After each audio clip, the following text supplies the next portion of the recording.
After the start of the COVID-19 pandemic back in March of last year, the United Way of the Quad Cities released a survey to individuals in the area to gauge different concerns and look at the factors that were impacting them in different ways.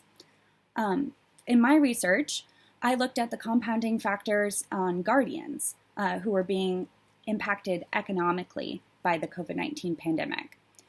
As we switched to remote learning, there was a lot of purchasing of technology like laptops and iPads for students and working from home. And additionally, as daycares and schools closed, parents and guardians were having to make childcare arrangements that they were able to report if that impacted them economically. Through my research, I found that there was a statistically significant relationship between these two factors. Parents and guardians who were spending money and being impacted economically by childcare arrangements were also more likely to be purchasing this additional technology.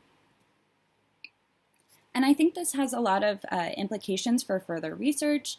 Some of the questions that I think should be looked into surrounding the COVID-19 pandemic are looking for connections between student success in remote learning and the presence of technology in the home prior to the pandemic. Also, I think it would be interesting to analyze other expenditures that guardians were more likely to make. And also investigating the relationship between being impacted by the child care arrangements and making that economic choice while also having to purchase technology but for entertainment purposes.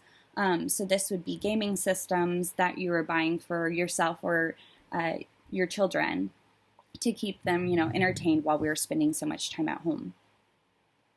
When thinking about policy, there's lots of research to support the idea that free laptops for all public school students narrows this gap in success and ability to achieve in school, especially as we move to remote learning, because not all students have access to technology at home. And then when thinking about practice, I think there's space to build on the idea of these 21st century skills.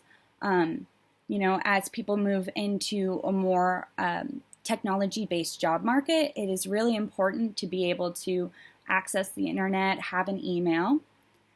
And so I think moving forward, we have to prepare ourselves for a world that, might require universal internet access. But that's a big dream. Thank you so much for listening.